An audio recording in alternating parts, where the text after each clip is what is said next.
sa mga pangunahing problema natin na kinakaharap sa mga panahon ito.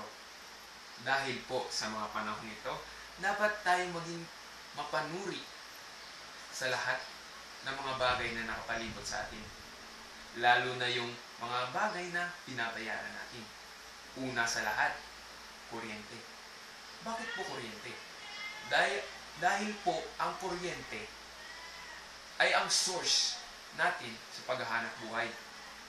Kung walang kuryente, wala tayong trabaho, wala tayong negosyo, malulugi tayo.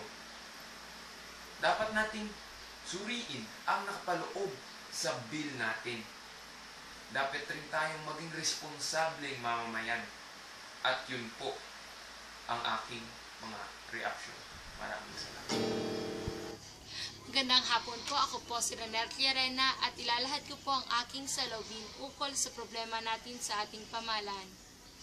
Kuryente, buwis, pagkain, tirahan, iyan lamang po ang ilan sa ating mga binabayaran.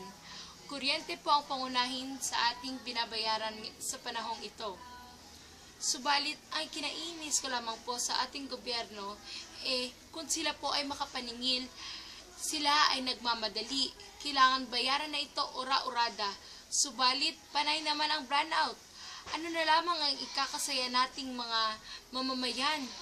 Para saan pang nagbabayad tayo ng kuryente kung sa panahon na ito ay kinakailangan natin ay doon naman nagba-brownout. Ang bill, kung ating susuriing mabuti, ay marami ditong mga maliliit na mga bagay-bagay na dapat bayaran.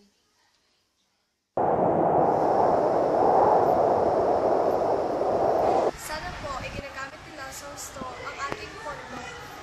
At sana po, hindi nila po sinasayang kung saan ang ating mga binabayad sa kanila.